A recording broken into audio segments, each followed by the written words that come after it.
सो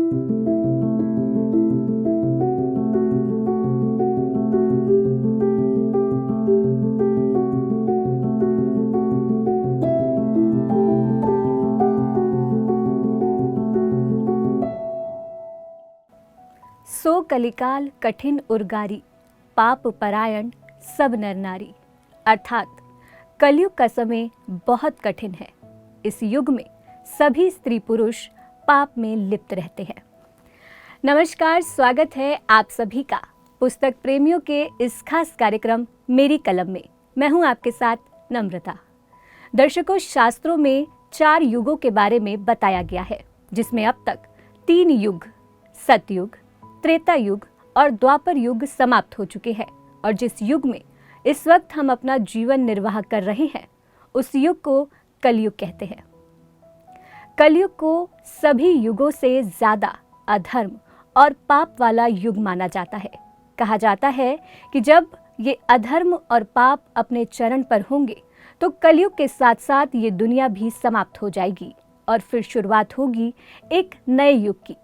वर्तमान समय में हम अपने जीवन में इन सभी शब्दों को, जो कलयुग के बारे में हमारे शास्त्रों में वर्णित है, उन सभी शब्दों को हम साक्षात होते हुए भी देख रहे हैं।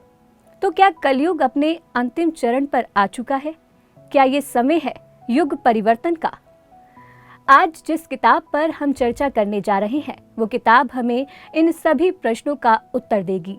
इस किताब का नाम है कोड ऑफ सिटीजन्स कंडक्ट और इस किताब के ऑथर हैं हितेश चंदेल जी, जो सोशल परफॉर्मर, पब्लिक स्पीकर और defined value consultant and project युग परिवर्तन के फाउंडर और मेंटर हैं। तो चलिए बिना देर किए कार्यक्रम को आगे बढ़ाते हैं और स्वागत करते हैं हितेश चंदेल जी का। सर, आपका कार्यक्रम में बहुत बहुत स्वागत है। बहुत बहुत धन्यवाद मुझे मौका देने के लिए, आपको भी और पीएमसी हिंदी चैनल को भी। जी, तो सर, इस किताब पर हम चर्चा करेंगे जो आपने लिखी है, कोड ऑफ सिटीजन्स कंडक्ट। लेकिन उससे पहले मैं सर आपके बारे में जानना चाहूँगी कि आप क्या करते हैं और आपकी स्पिरिचुअल जर्नी वो कैसे शुरू हुई? मैं एक्चुअली एक साधारण मिडिल क्लास फैमिली में पैदा हुआ एक व्यक्ति। नॉर्मल जैसे बाकी सब लोग एक जीवन को आगे बढ़ाते हैं, तो मैं भी ऐसे ही पढ़ाई करते हुए इंजीनियरिंग में आया। कंप्यूटर इंजीनियरिंग मैंने की और उसके बाद सॉफ्टवेयर फील्ड में मैंने 14 साल का एक्सपीरियंस लिया। लेकिन कुछ घटनाक्रम ऐसा हुआ जिसने पूरी जीवन की दिशा ही बदल दी और वो धीरे धीरे करके प्रोजेक्ट युग परिवर्तन की विजन के रूप में आने लगी। तो अभी पूरी तरीके से अगर आज की डेट में देखें तो मैं 24/7 जो है प्रोजेक्ट युग परिवर्तन में ही काम कर रहा हूँ। जी, तो सर वो घटना हम जान सकते हैं कि क्या था जो आपको एक स्पिरिचुअल जर्नी की ओर ले गई? इसमें जब मैं पीछे मुड़ के देखता हूँ तो बहुत सारे ऐसे क्रमबद्ध जो है तरीके से दिखाई देता है। बचपन से ही थोड़ा सा इंटरेस्ट और कह लीजिए रुझान जो है वो भगवत गीता की तरफ जाता था। पढ़ना तो नहीं किया कभी उसको, लेकिन घर के छोटे से मंदिर में उसको पूजा जाता हुआ देखा गया। तो मैंने देखा वो काफ़ी पुरानी पुस्तक थी और उसमें बहुत सी धूल जमी हुई थी। तो एक टीनेजर होते हुए भी मन में एक अजीब सा विचार आने लगा कि शायद मुझसे ज़्यादा भाग्यशाली तो ये धूल है जो पूरी किताब के साथ चिपकी हुई है। हम तो इतने अभागे हैं कि हम उसको खोल के पढ़ भी नहीं पा रहे हैं। तो एक टीनेजर के लिए, काफ़ी टीनेज में भी, बहुत अर्ली टीनेज में, तो बहुत ही बड़ा प्रश्न था ये। बट सत्य यही था कि इस तरह का प्रश्न आया। फिर उसके बाद ऐसे ही भूल गए उस बात को। फिर धीरे धीरे घटनाक्रम आगे बढ़ती रही, पढ़ाई लिखाई आगे चलती रही। फाइनली जब मैं आईटी सेक्टर में आया तो महर्षि महेश योगी ग्रुप में मुझे एक सॉफ्टवेयर इंजीनियर की जॉब मिली। तो वहाँ पर ट्रांसेंडेंटल मेडिटेशन, भावातीत ध्यान जो है वो पियोन से लेके प्रेसिडेंट तक सबके जॉब का पार्ट था। तो हमें भी वहाँ करना था, लेकिन हम उस समय थोड़ा सा मॉडर्न बातें और वो सब सॉफ्टवेयर की बातें, वर्क हार्ड पार्टी हार्डर वाली एक विचारधारा चल रही थी। तो ऐसे में हम जब वो मेडिटेशन जो कि कंपलसरी थी, तो उसमें हम एक व्यक्ति को भेज देते थे टीम में और बाकी सब लोगों की वो प्रॉक्सी लगा के आ जाता था। तो वहाँ पे भी ऐसा कुछ हुआ कि मन में स्वतः ही ये प्रश्न आया कि जब ये वाली कंपनी पूरे वर्ल्ड में भावातीत ध्यान के लिए इतनी फेमस है, इतनी जो है सारे वर्ल्ड में फैली हुई है, तो कुछ तो इसमें होगा जो कुछ वैल्यूबल हो सकता है। तो ये विचार आते ही मैंने कुछ दिनों के लिए फिर वो डिलीजेंटली, ईमानदारी से वो करना शुरू किया भावातीत ध्यान। तो 7 दिन के उस प्रयास से कुछ अंदर ऐसा घटने लगा, जो ऐसा लगने लगा कि ये मैं नहीं हूँ, मेरे अंदर कुछ और है जो जागृत हो रहा है। तो वहाँ पे ध्यान केंद्र में जो ऑब्ज़र्वर थे, जो टीचर थे, उनसे मैंने इसको जानने की कोशिश की आखिर क्या है। तो उन्होंने मुझसे कुछ 5-7 जो है प्रोबिंग क्वेश्चन किए और उसके बाद उन्होंने कंफर्म किया कि आप भावातीत अवस्था में ट्रांसेंडेंटल जोन में पहुंच गए हैं। तो अब आपको इससे आगे का एडवांस कोर्स, सिद्धि का कोर्स, वो करना चाहिए।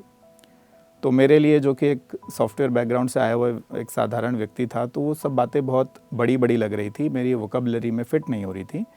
लेकिन क्योंकि एक्सपीरियंस अपना था, जेन्युइन था, तो उसको झुटलाया भी नहीं जा सकता था। तो उनकी इन बातों से प्रेरित होकर कुछ जिज्ञासा बढ़ी और मैंने महर्षि पतंजलि की जो योग सूत्र है और भगवत गीता है, उसकी तरफ मेरा ध्यान आकर्षण हो गया। और उसको पढ़ते पढ़ते फिर मुझे बहुत सारे प्रश्नों के उत्तर भी मिलने लगे और ऐसा लगने लगा कि मेरा पिछले युग परिवर्तन से, जिसकी ये बुक है भगवत गीता, उससे कुछ ना कुछ संबंध ज़रूर है। जैसे एक सीक्वल के रूप में होता है ना, कि इस जन्म में आप आए हैं तो पिछले वाले एपिसोड से या पिछले वाले वर्जन ऑफ युग परिवर्तन से एक कनेक्शन बनने लगा। तो वहाँ से इस स्पिरिचुअल जर्नी की शुरुआत हुई और उसके बाद तो फिर पीछे मुड़ के देखने की ज़रूरत ही नहीं पड़ी। और लगातार मैं शास्त्र का जो है सेल्फ स्टडी भी करता रहा, मेडिटेशन भी करता रहा और नए नए जितने भी उसमें रेवलेशंस होते गए, उसको इस पुस्तक के रूप में कोड ऑफ सिटीजन्स कंडक्ट में मैंने फिर उसको लिख दिया। जी, तो सर ये तो आपकी स्पिरिचुअल जर्नी की स्टोरी थी। तो आपको इस बुक को लिखने की प्रेरणा कैसे मिली? मैं इसके बारे में जानना चाहूँगी कि क्या विचार आपके मन में आया जो आपने सोचा कि मैं अपनी स्टोरी, जिसमें आपने काफ़ी कुछ अपने बारे में बताया कि आपने डीप स्टेट ऑफ मेडिटेशन में गॉड से बात करी थी। तो कैसे आपके मन में विचार आया कि आप उन सब को इस बुक के माध्यम से पूरे संसार के साथ साझा करेंगे? बिल्कुल। भावातीत अवस्था में कुछ ऐसा होता है जिसको आप एक मूवी की तरह, आपके सामने बहुत से चित्र भी आते हैं और बहुत सी घटनाएं बहुत हाई स्पीड से आपके सामने से गुजर जाती है, जिसको कहते हैं कि वो घटना घट गई अंदर। अब वो अंदर घटी हुई घटना को बाहर निकालने के लिए व्यक्ति कोई ना कोई माध्यम का प्रयोग करता है। तो मुझे प्रेरणा हुई कि मुझे सबसे पहले इस पूरी विज़न को एक पुस्तक के रूप में लिख के पहले उस विज़न को डॉक्यूमेंट करना चाहिए, फिर उसका एक एक्शन प्लान बना के उसको इम्प्लीमेंट भी करना है। तो ये एक तरह से self guidance, internal guidance start हो गई, जिसमें एक साधारण जो हितेश था, सॉफ्टवेयर इंजीनियर हितेश था, उसका कंट्रोल बहुत कम था और जो अंदर से डिवाइन गाइडेड जो प्रोसेस चल रहा था, उसका कंट्रोल ज़्यादा था। तो बहुत सारी ऐसी चीज़ें ऐसी हुई हैं जिसको शास्त्र में भी कहा जाता है, बाकी लोग भी, कि हमको सिर्फ उस एनर्जी का चैनल बनना पड़ता है, निमित्त बनना पड़ता है। तो मैंने वो घटना घटते हुए देखी कि मैं, हितेश चंदेल, उस सारी चीज़ को होता हुआ देख रहा हूँ और इस शरीर के माध्यम से वो होती जा रही हैं। तो उसमें कर्तापन जो है, एक लंबे समय तक वो कर्तापन का भाव आया ही नहीं। तो सर आपने इस किताब में अपनी डीप स्टेट ऑफ मेडिटेशन के बारे में लिखा है कि आपकी गॉड से जो है कम्युनिकेशन हुई। तो मैं सर उस एक्सपीरियंस के बारे में जानना चाहूँगी कि जब पहली बार आपको जवाब मिलने लगा, आपके प्रश्नों के उत्तर आपको मिलने लगे, तो वो एक्सपीरियंस कैसा था? मैं चाहूँगी आप हमारे साथ साझा करें। वो एक्सपीरियंस एक ऐसा एक्सपीरियंस है जो मैं कहूँगा कि मानव जीवन में जितने भी एक्सपीरियंसेस आ सकते हैं, उसमें सबसे ऊपर शीर्ष पे जो खड़ा हुआ है वो एक्सपीरियंस है। इसलिए उस एक्सपीरियंस को कभी कभार आनंद अवस्था, ब्लिस स्टेज, सच्चित आनंद, ये सब कहा भी जाता है, क्योंकि वो एक ऐसी परिस्थिति है कि आपके मन के जितने भी सोए हुए प्रश्न हैं वो भी जागृत हो रखे हैं और जैसे ही आप वो प्रश्न ऊपर मेडिटेशन के दौरान थ्रो करते हो ईश्वर की ओर, तो उधर से उत्तर भी रिफ्लेक्शन के रूप में आने लग जाता है। तो वो लगातार जो एक ब्लिस की अवस्था बनी रहती है, वो तो अद्वितीय है, टोटली डिवाइन है। और शायद यही कारण है कि जिसको एक बार वो डिवाइन टेस्ट समझ में आ जाता है, उसको फिर संसार की जो आनंद है उसमें कम रुचि रहती है और उस एक तरह से जो आत्मा से आने वाला आनंद है उसकी तरफ वो ज़्यादा प्रेरित हो जाता है। तो मेरे साथ भी ऐसा ही होता रहा। जी, तो सर ये जो बुक है इसका नाम आपने रखा है कोड ऑफ सिटीजन्स कंडक्ट। मैं सर जानना चाहूँगी कि इसका क्या मतलब है और क्या आपके दिमाग में आया, क्या विचार आया जो आपने इस बुक का नाम कोड ऑफ सिटीजन्स कंडक्ट रखा? बहुत अच्छा क्वेश्चन है ये, और इसके पीछे की जो स्टोरी है वो भी बहुत इंटरेस्टिंग है। जैसे मैंने बताया कि मेरा फर्स्ट फेज़ जो करियर का था वो सॉफ्टवेयर इंजीनियरिंग का था, तो उसमें प्राइमरली हमारा काम होता था कि कंप्यूटर प्रोग्राम्स के सोर्स कोड को लिखना। तो वो सोर्स कोड जो है वो शब्द अंदर घूमता रहता था। तो जब डिज़ाइन थिंकिंग के मोड में हम लोग होते थे तो एक बार ये माइंड में आया कि जैसे सॉफ्टवेयर का सोर्स कोड है तो हमारा भी तो कुछ सोर्स कोड होगा। हम भी एक प्री प्रोग्राम्ड करके यहाँ पे इस धरती पे भेजे गए हैं, तो वो सोर्स कोड क्या है। तो वहाँ से वो बीज एक तरह से पैदा हुआ कि जो मैंने बुक लिखी तो वहाँ से वो कनेक्ट हो गई उस मेमोरी के साथ कि हाँ, मुझे इस बुक में अपना सोर्स कोड ही लिख रहा हूँ। कोड जिसके दो मीनिंग यहाँ पे एक तरह से आप देख सकते हैं, एक तो सॉफ्टवेयर इंजीनियरिंग का सोर्स कोड और दूसरा जो है कोड ऑफ कंडक्ट, कि हमें यहाँ पे जब भेजा गया है तो हम किस तरीके से इस संसार में ऑपरेट करें, वो कोड। और सिटीजन्स कंडक्ट उसमें इसलिए जुड़ा कि जब मैंने देखा भारत माता की जय की बात होती थी, भारत देश की बात होती थी, तो मुझे ऐसा लगा ये तो मेरा इस जन्म का देश है और ये मनुष्य के द्वारा बनाई गई बाउंड्री से रिलेट किया जा रहा है। तो क्या मैं भारत में स्पेसिफिकली भेजा गया हूँ या पृथ्वी पे भेजा गया हूँ? तो वहाँ से निकल के आया कि नहीं, मैं तो पूरे प्लैनेट का सिटीज़न हूँ।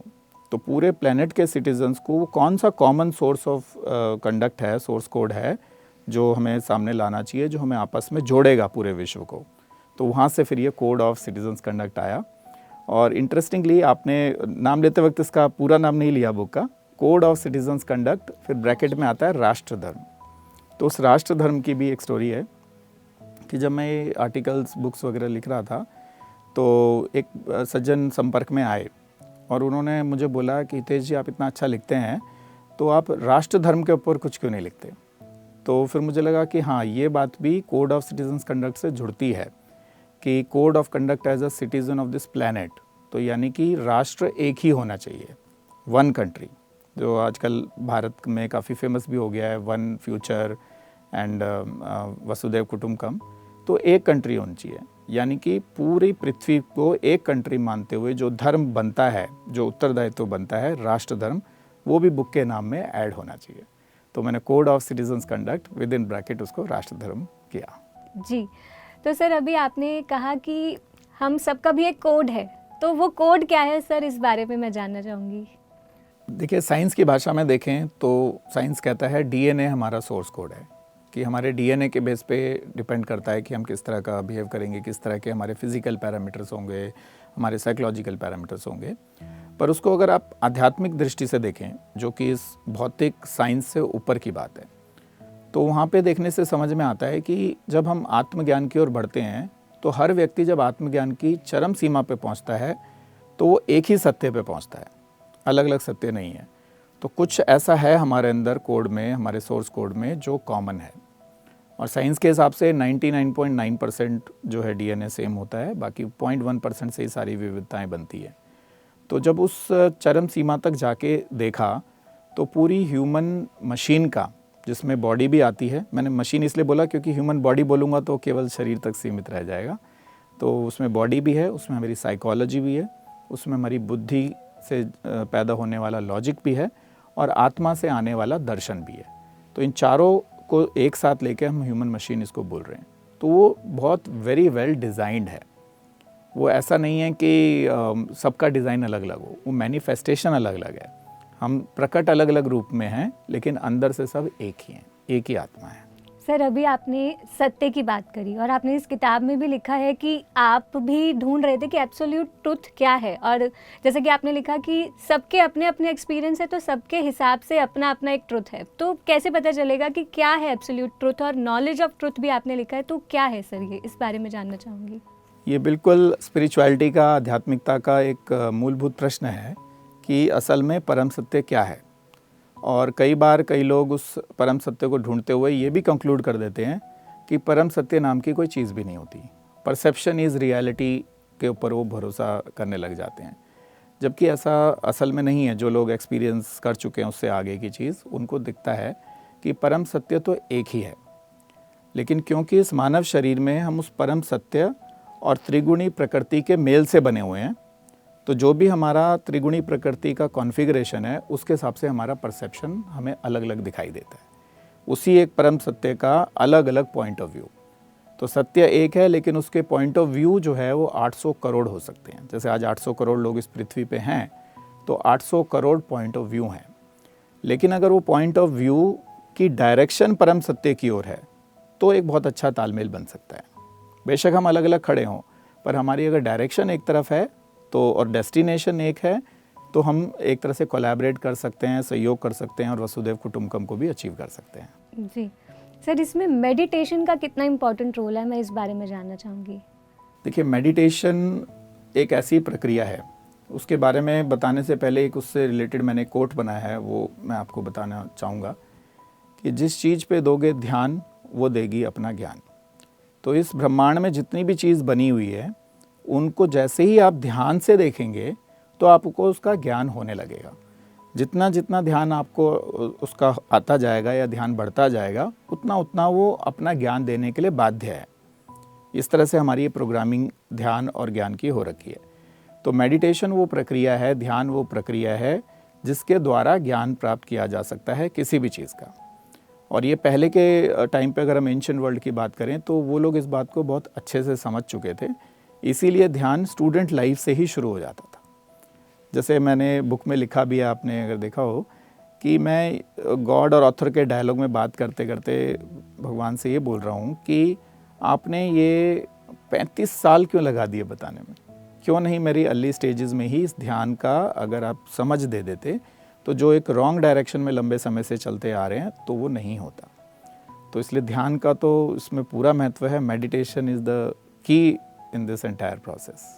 तो सर, अगला जो मेरा प्रश्न है वो उस प्रोजेक्ट पर है जो आपने शुरू किया है, युग परिवर्तन प्रोजेक्ट। सर, इस बारे में चाहूँगी आप हमारे दर्शकों को बताएं कि क्या है ये युग परिवर्तन का प्रोजेक्ट।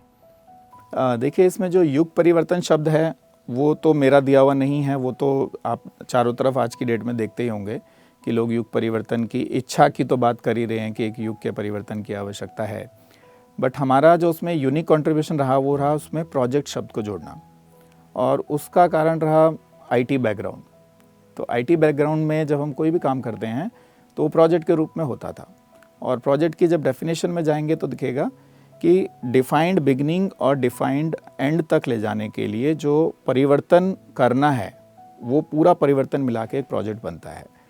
तो जैसा मैंने अभी थोड़ी देर पहले भी जिक्र किया था कि डिज़ाइन थिंकिंग करते करते एक दिन ये भी माइंड में आया कि अगर पूरे विश्व को एक आइडियल स्टेट पे लेके जाना है तो कितना स्कोप ऑफ वर्क करना पड़ेगा, और उस आइडियल स्टेट को हम क्या बोलेंगे और उस प्रोजेक्ट को क्या बोलेंगे।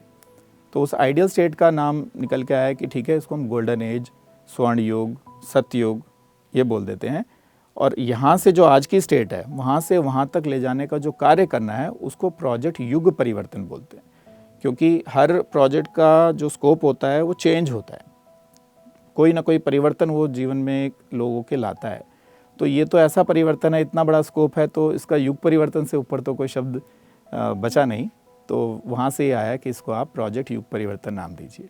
और ये सब भी उसी समय हो रहा था जब ये गाइडेड जो है अपनी चरम सीमा पे थी, जहाँ पे एक नॉर्मल हितेश चंदेल का कंट्रीब्यूशन कम था और जो डिवाइन लाइट थी उसका कंट्रीब्यूशन ज़्यादा था। जी, तो सर, इस युग परिवर्तन के लिए क्या सबसे पहले हमें अपने आप को परिवर्तित करना होगा? बिल्कुल। देखिए, बाहर जो हम लोगों के मनुष्य के अलावा जो कुछ भी है वो तो भौतिक पंच तत्वों से बनी हुई चीज़ें हैं। तो वो पंच तत्वों की चीज़ें जड़ पदार्थ हैं, तो उनका सही या गलत होना हम इस बात पे ही डिपेंड करता है कि वो मनुष्य के लिए कितना सही कितना गलत है। जैसे आप एक वायु का एग्जांपल लीजिए, अगर वायु के अंदर पोल्यूशन है, ठीक है, तो उससे वायु को फ़र्क नहीं पड़ता। वायु के लिए वो एक सस्पेंडेड पार्टिकल्स हैं जो उसके अंदर फ्लो कर रहे हैं, फ्लाई कर रहे हैं, बट वायु अपने आप में वायु ही है। लेकिन उस प्रदूषण से मनुष्य को फ़र्क पड़ता है। तो ये मनुष्य की समस्या जिस चीज़ से पैदा होती है, मनुष्य उसको ठीक करने के लिए प्रेरित हो जाता है। जैसा कि necessity is the mother of invention, या आवश्यकता आविष्कार की जननी है। तो ये सारी बातें हम लोगों के साथ, मनुष्यों के साथ जुड़ी हुई हैं। तो अगर मनुष्य ही अंदर से ठीक नहीं होगा तो बाहर वो सब कुछ जो भी करेगा, जो भी उसकी अवस्था होगी उसी हिसाब से व्यवस्था पैदा करेगा। तो अगर अंदर की अवस्था ही खराब है तो बाहर की व्यवस्था भी खराब ही होती जाएगी। तो बाहर की व्यवस्था से आप इफ़ेक्ट से कॉज निकाल सकते हो कि अगर बाहर की व्यवस्था इतनी खराब हो चुकी है कि वो कलयुग की चरम सीमा तक पहुंचने लगी है, तो उसका एक ही रूट कॉज है और वो है मनुष्य की अवस्था। तो मनुष्य की अवस्था ठीक किए बिना वो होगा नहीं। तो इसलिए सारा फोकस जो है प्रोजेक्ट युग परिवर्तन का, वो मनुष्य की ही चेतना का स्तर ऊपर लाने के लिए है। जितना जितना उसका चेतना का स्तर ऊपर आएगा उतना उतना उसकी जड़ता कम हो जाएगी और उसके द्वारा लिए गए डिसीजंस और एक्शन सतयुग का और गोल्डन एज का निर्माण करेंगे। लेकिन सर, वर्तमान समय में मनुष्य को पता ही नहीं है कि उसकी अवस्था ठीक है या नहीं, क्योंकि बहुत सी उसकी ऐसी नीड्स है जो उसे पता ही नहीं है कि वो रियल है या नहीं। तो आपके अनुसार रियल नीड्स क्या है एक इंसान की, एक ह्यूमन की? बिल्कुल, देखिए कितनी एक विडंबना वाली बात है कि हमारी खुद की ही नीड्स हैं, खुद की ही आवश्यकताएं और हमें खुद नहीं पता है। क्यों नहीं पता है, इसके अगर रूट कॉज में जाएंगे तो आंसर वही निकलेगा कि ये एजुकेशन सिस्टम का उत्तरदायित्व था कि हमें वो स्टूडेंट लाइफ में सारी नीड्स को समझा दे, सिखा दे, रियलाइज़ करा दे, सो दैट उसके बाद जब हम गृहस्थ आश्रम में और आगे की लाइफ में पहुँचे कोई व्यक्ति, तो उन नीड्स की फुलफिलमेंट के लिए सही मार्ग का प्रयोग करे। लेकिन अनफॉर्चुनेटली एक लंबे समय से एजुकेशन सिस्टम में यही बेसिक चीज़ कि आखिर ह्यूमन नीड्स क्या हैं, वही ठीक से नहीं समझाई जा रही हैं। तो इस पे एक फ़िलासफ़र ने काम किया था जिनका नाम है अब्राहम मैस्लो। तो उन्होंने एक मैस्लो मॉडल बनाया जिसमें उन्होंने 5 लेवल्स दिखाए, 5 लेवल्स ऑफ ह्यूमन नीड्स। तो उसमें जो सबसे भौतिक सबसे निचले स्तर पे जो आती है, सबसे पहली जो एक तरह से नीड है जिसके बिना व्यक्ति मर ही जाएगा अगर वो नीड पूरी नहीं होगी, तो उस नीड को हमने क्लासीफाई किया। हमने मैस्लो मॉडल को थोड़ा एक्सटेंड किया और उस नीड को क्लासीफाई किया कि वो सर्वाइवल नीड्स हैं और उसको शॉर्टकट में नाम दिया S1। तो S1 सर्वाइवल नीड अगर किसी भी व्यक्ति की पूरी नहीं होगी तो मर जाएगा। जब वो नीड्स पूरी हो जाती हैं तो व्यक्ति की चेतना का दूसरा द्वार खुलता है और वहाँ पे उसको अपनी फ्यूचर की इनसिक्योरिटीज़ की नीड्स, जैसे जॉब की सिक्योरिटी, हेल्थ की सिक्योरिटी, फाइनेंशियल सिक्योरिटी, फैमिली की सिक्योरिटी, इन सब के बारे में वो चेतन हो जाता है। तो जैसे ही वो दूसरी लेयर के बारे में चेतन होता है तो उसका एक्शन प्लान लाइफ के प्रति पूरा एटीट्यूड सब बदल जाता है। तो अब वो अपने फ्यूचर की इनसिक्योरिटीज़ को पूरा करने के लिए काम करता है। लेकिन पहली स्थिति से ये अच्छी स्थिति है, क्योंकि पहली स्थिति तो हेल्पलेस वाली स्थिति है, लेकिन इस स्थिति में भी व्यक्ति हमेशा हर निर्णय डर के कारण लेता है। तो इसलिए हमने इस चेतना अवस्था का नाम दिया S2 डिस्ट्रेस्ड। पहला है S1 हेल्पलेस यानी असहाय, दूसरा है S2 डिस्ट्रेस मतलब परेशान, वो सुबह से शाम तक परेशान है। फिर जब व्यक्ति इस पड़ाव को भी पार कर जाता है तो चेतना की तीसरी अवस्था आती है जिसका हमने नाम रखा S3 सेल्फ इंडल्जेंस। इस अवस्था में व्यक्ति की जो बेसिक नेसेसिटीज़ हैं, बेसिक नीड्स हैं, वो फुलफ़िल हो चुकी होती हैं और फ्यूचर जो इनसिक्योरिटीज़ है उसके ऊपर भी वो विजय प्राप्त कर चुका होता है। यानी अब व्यक्ति सोच सकता है कि मैं जीवन में उन सब चीज़ों की ओर जाऊँ जो जीने के लिए आवश्यक तो नहीं है, पर जीवन में रंग जो है वो जोड़ती है, जीवन को एक नाइस टू हैव और एक आनंददायक तरीके से बिताने में सहयोग करती है। लेकिन ये नीड भी पिछली 2 से बेटर हैं, ये चेतनावस्था उससे बेटर है, लेकिन परम सत्य तक अभी भी नहीं है। तो क्योंकि यहाँ पे भी आके व्यक्ति उस भौतिक सुख सुविधा में अटक जाता है और जीवन के अगले लक्ष्य तक नहीं पहुँच पाता। 90% के करीब जनता पूरे विश्व में केवल यहीं पे आके अटक जाती है और इसका कारण भी एजुकेशन सिस्टम ही है। हम सबको यही सिखा रहे हैं कि भौतिक सुख सुविधा में संपन्न हो जाना ही जीवन के लक्ष्य की प्राप्ति है, जबकि सत्य इससे बहुत परे है।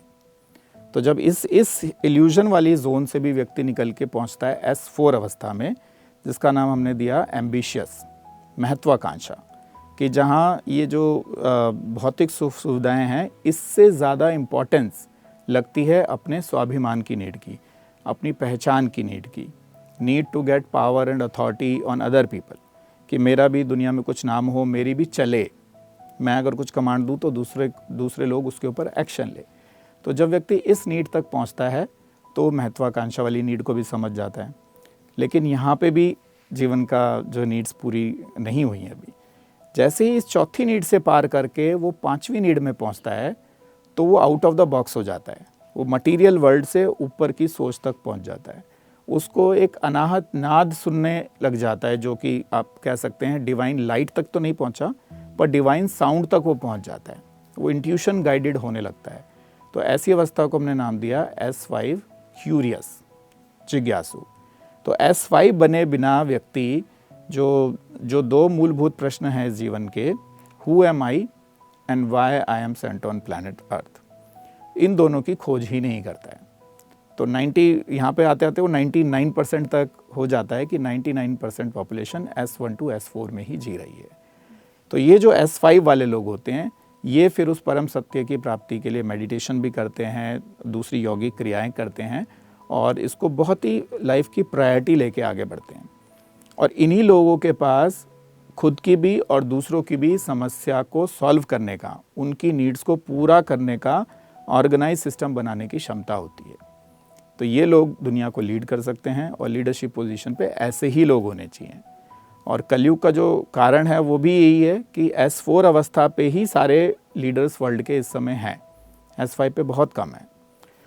अब इसमें भी जो है व्यक्ति की अवस्था जिज्ञासु वाली है, ज्ञानी वाली नहीं है। इससे आगे वाली अवस्था को हम कहते हैं S6 ज्ञानी। और ज्ञानी वाली अवस्था पे व्यक्ति को तत्व ज्ञान, ब्रह्म ज्ञान और आत्मज्ञान तीनों प्रकट हो जाते हैं। उसको जीवन का असली लक्ष्य पता लग जाता है, उसको अपनी सारी नीड्स पता लग जाती हैं और दूसरे ह्यूमन बींग्स की भी सारी नीड्स पता लग जाती हैं। तो ऐसे दार्शनिक लोग ही समाज का सुधार करते हैं, रिफॉर्म करते हैं। आप चाहे इतिहास में कहीं से भी उठा के पढ़ लीजिए, जहाँ जहाँ पे भी रिफॉर्म्स हुए हैं आपको दिखेगा उसमें कि एक कॉमनैलिटी ऑफ थॉट तक व्यक्ति पहुँचा था, S6 अवस्था तक पहुँचा था, इसीलिए ऐसा कुछ कर पाया। तो ऐसे ही आज की डेट में कलयुग को समाप्त करने के लिए हमने एक एस्टीमेट किया है कि 10 लाख लीडर्स S5 और S6 लेवल के भारत को चाहिए और 1 करोड़ जो है पूरे विश्व को चाहिए। तो सतयुग बहुत जल्दी ही स्थापित हो जाएगा। तो सर, इस कार्यक्रम में हमने आपसे बहुत सी चीज़ों पर चर्चा की, बहुत सा ज्ञान आपने हमारे साथ साझा किया, लेकिन अभी बहुत सारी ऐसी चीज़ें हैं जिन पर चर्चा होनी बाकी है, जिसको हम अगले कार्यक्रम में जानेंगे, क्योंकि अभी समय का अभाव है। तो अगले भाग में फिर मिलेंगे, तब तक के लिए आपका बहुत बहुत धन्यवाद सर। नमस्कार, थैंक यू। तो दर्शकों, इस कार्यक्रम में हमने चर्चा की हितेश चंदेल जी से उनकी book code of citizens conduct राष्ट्र धर्म पर, और हमने जाना कि कैसे मेडिटेशन हमारे लिए, हमारे जीवन में कितना ज़रूरी है, और उनके प्रोजेक्ट युग परिवर्तन पर हमने चर्चा की। लेकिन युग परिवर्तन से पहले हमें अपने जीवन में क्या परिवर्तन लाना है, ये भी हमने जाना। अभी बहुत कुछ बाकी है जो हम जानेंगे अन्य भाग में।